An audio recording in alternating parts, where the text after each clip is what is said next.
Сайн байцгаана уу.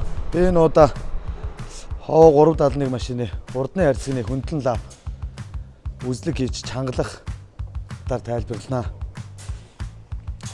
За манайд одоо 2011 он болоо 2017 оны энэ нэг тээврийн хэрэгслүүдийн хурдны харьцагны хөндлөн лав нь хоёр өөр байдаг. Нэг нь болохоор ийм нуман лавтай, нэг нь болохоор турбан ийм дахид турбан лавтай байдаг. Энэ нуман лавтай энэ машин нь болохоор хоёр талынхаа юу нь болохоор тогтоогч нь энэ араамн дээр боогцсон байдаг. За тэгээд энэ үзлэг хийхдээ энэ годны хурдны харьцан дээр боогцсон энэ 24-ийн боорт бол тэр доор нь боогдож байгаа тэр карштийн хоёрын дээр үзлэгийг сайн хийх хэрэгтэй. За энэ суларцсан байгаа тохиолдолд удаа явах юм бол одоо энэ гойжукны энэ шпилкнүүд хурдны харьцаг савлгаанд орсноос хойш гойжукны шпилкнүүд тасрах. За одоо энэ машины ходууд ингээд шпилкнүүд нь тасарсан байгаа. За ийм тохиолдлууд их болж зам дээр хорооп салах магадлал маш өндөр байдаг.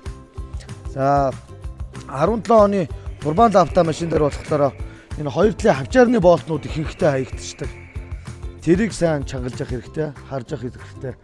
Тэгээд энэ тойрсын энэ доотлих нь 16-гийн тэр турбан лавтан дээр 16-гийн болтнуудыг ерөнхийдөө байнга үзлэг хийж чангалж явах хэрэгтэй.